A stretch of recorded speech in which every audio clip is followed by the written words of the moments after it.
గిరిజనులకు సంబంధించిన అధికారులు ఎవరు రాలేదమ్మా? అంటే ఏదన్నా వచ్చి ఏదన్నా ఆర్థిక సాయం చేయడం కానీ, ఏదన్నా నిత్యావసర సరుకులు ఇవ్వడం కానీ ఎవరు అధికారులు అయితే గిరిజనులకు సంబంధించిన అధికారులు ఎవరు రాలా మీకు? జిల్లా అధికారులు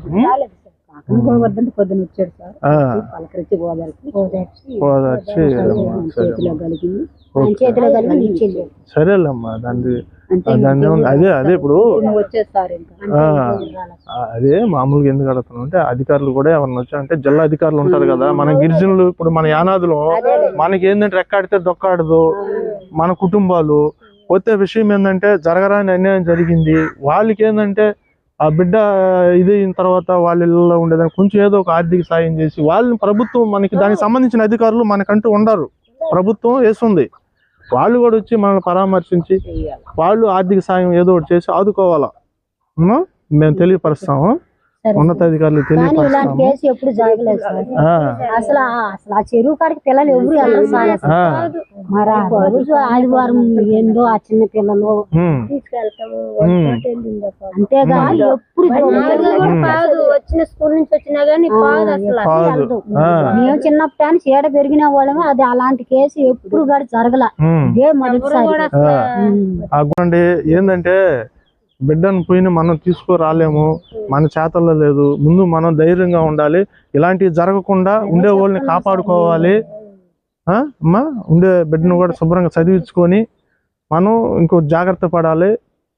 మనం పిల్లలు కూడా జాగ్రత్తగా పెట్టుకోవడం కూడా మన అసమర్థత కూడా ఉంటుంది. జాగ్రత్తగా ఇప్పుడు ఏంటంటే మన కులాల్లో ఏంటంటే పిల్లకాయలను కంటుండరే కానీ వాళ్ళు చదువుకుంటుండరా, వాళ్ళు ఎక్కడికి పోతుండరా, వాళ్ళ పరిస్థితులు ఏంది, మనం ఏం చేస్తున్నాము, పక్కన వాళ్ళు ఏ విధంగా బతుకుతున్నారు అనే జాగ్రత్త లేకపోవడం వల్ల ఇలాంటివి కూడా జరుగుతూ ఉండయి. ఎందుకంటే మేము చూస్తున్నాం కల్లారా. ఆపరేషన్ పిల్లల్ని బాగలేని వాళ్ళు కూడా పట్టించుకోవట్లా. బాగలేని వాళ్ళు కూడా వాళ్ళ పాటికి వాళ్ళు పనులు వెట్టి చాకిరీ పనులు ఏంటంటే రెడ్డి కొడతాడనో లేకుంటే ఎవరో ఒకరు మన పనులు చేయాల్సిన వాళ్ళు వీళ్ళు అని చెప్పేసి పనులకు పోయిన వాళ్ళు ఇబ్బందులు పెట్టడం, వాళ్ళ బట్టీల కాడు ఉండేవాళ్ళు ఆ బట్టీల దగ్గర, ఆ తర్వాత బొగ్గు బట్టీల దగ్గర ఇలాంటి పనులు చేసే వాళ్ళ దగ్గర ఏంటంటే వాళ్ళకి నిత్య వెట్టి చాకిరీ వల్ల బిడ్డలను పట్టించుకోలేకపోతున్నారు. కనీసం బిడ్డలు ప్రాణాపాయ పరిస్థితుల్లో ఉన్నా కూడా ఆపరేషన్ పరిస్థితుల్లో కూడా వాళ్ళు వదిలేస్తున్నారు. అలాంటి మేము కూడా చాలా మంది ఆపరేషన్లు చేస్తున్నాం. అలాగా మనం కూడా కొంచెం జాగ్రత్తగా ఉండాలమ్మా, మీరు ధైర్యంగా ఉండండి. మీకు ఎంతమంది పిల్లలమ్మా? ఇద్దరు అమ్మాయిలు. మీ ఆయన ఏం పని చేస్తాడమ్మా? పొలం పని చేస్తాడు. ఇద్దరు పొలం పనులు చేసుకునే వాళ్ళు. మీరేమవుతారమ్మా? మీరు అమ్మమ్మ అవుతారా? మీరమ్మా?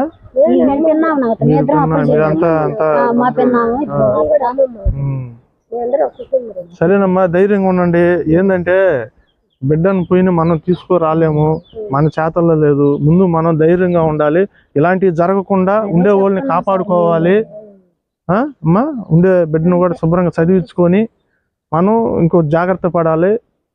మనోధైర్యాన్ని నింపుకోవాలి. మనోధైర్యాన్ని నింపి మనం మళ్ళీ ముందుకు ఏ విధంగా మనం ముందుకు వెళ్ళాలి, మళ్ళీ మనం ఏ విధంగా అభివృద్ధి చెందాలి, ఈ విషయం మీద దృష్టి పెట్టండి. ఉన్నారమ్మా? ఏం లేదమ్మా? పాపను చూస్తామమ్మా. లోపల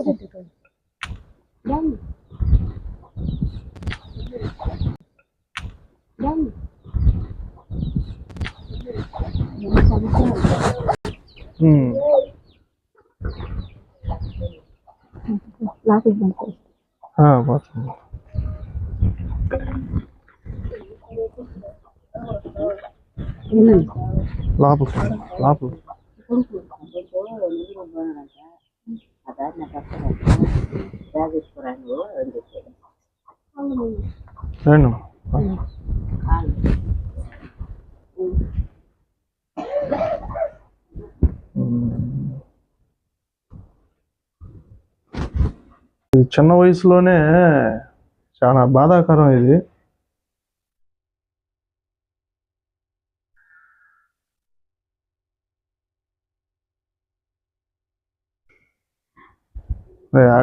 ధైర్యంగా ఉండండి అమ్మా.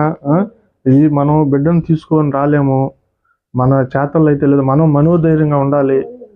ఉండేవాడిని మనం ఉండే బిడ్డలు జాగ్రత్తగా కాపాడుకోవాలి. ఇలాంటి పునరావృతం కాకుండా మీ గ్రామస్తులు ఊరు వాళ్ళు కూడా కొంచెం జాగ్రత్తగా పిల్లల పట్ల శ్రద్ధ వహించాలమ్మా.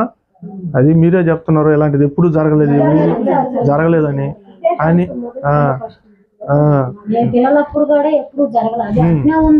మన దురదృష్టం కోల్పోయాము. కానీ ఇక మీదట మీ గ్రామస్తుల్లో పిల్లలను కూడా జాగ్రత్తగా కాపాడుకోండి అమ్మా. మనోధైర్యంగా ఉండండి. నేను ఇది ప్రభుత్వ దృష్టికి తీసుకెళ్తానమ్మా. మీకు ఏదన్నా ఆర్థిక సాయం కూడా మేము అందేలా మేము చూస్తాము. మాది వచ్చి పిఎన్ యానాది మహానాడు రాష్ట్ర అధ్యక్షుడు సౌటూరు సేనయ్య. నేను ఆమె వీడియో తీసాము వచ్చి పిఎన్ యానాది మహానాడు రాష్ట్ర మహిళా ఉపాధ్యక్షురాలు చలంచర్ల సేనమ్మ. మేము ఆంధ్రప్రదేశ్ రాష్ట్రంలో మన నిరుపేద యానాదులు పడుతున్న పలు సమస్యలు మీద నిత్య పోరాటం చేస్తూ తిరుగుతుంటాము. ఇలాంటివి జరిగినప్పుడు ప్రభుత్వ దృష్టికి తీసుకెళ్తుంటాము, సంబంధిత అధికారుల దృష్టికి తీసుకెళ్తుంటాము మేము. దాన్ని మీ అమ్మాయి దృష్టి కూడా మేము ప్రభుత్వ దృష్టికి తీసుకెళ్తాము. మీకు ఏదైతే ప్రభుత్వం ద్వారా ఏదైతే ఆర్థిక సాయం చెందాలో అది మేము విధంగా చెందేలా చూస్తామమ్మా. ఫస్ట్ ధైర్యంగా ఉండండమ్మా.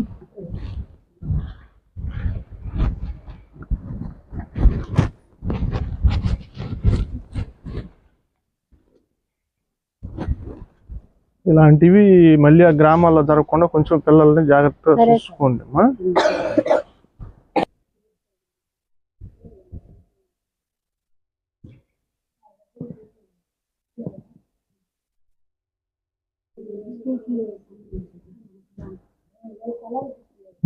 అట్టే ఉన్నాను.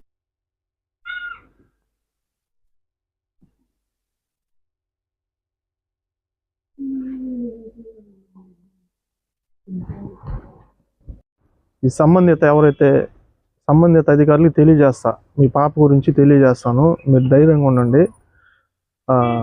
అదేవిధంగా మనం బిడ్డను కోల్పోయింది మనం తిరిగి తెచ్చుకోలేము.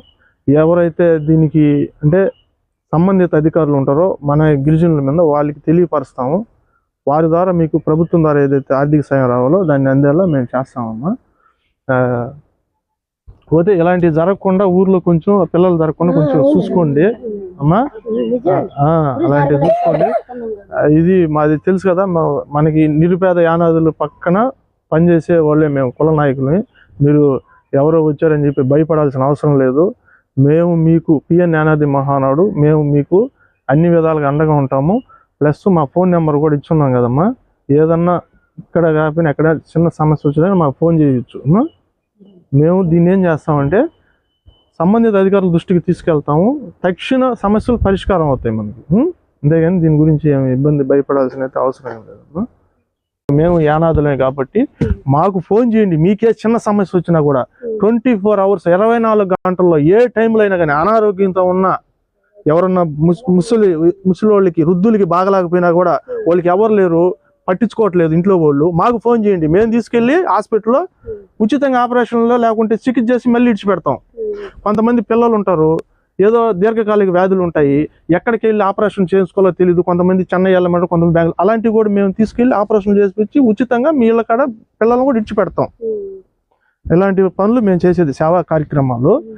ఆ విధంగా ధైర్యంగా ఉండండి. మీకు ఎప్పుడైనా మా నెంబర్కి ఫోన్ చేయండి. మీకే కాకుండా మన యానాదులకి ఎక్కడ సమస్య వచ్చినా కానీ వాళ్ళకి మా నెంబర్ ఇచ్చి తెలియపరచండి. మేము ఎప్పుడు ఎల్లవేళ మీకు అందుబాటులో ఉంటాం అమ్మా.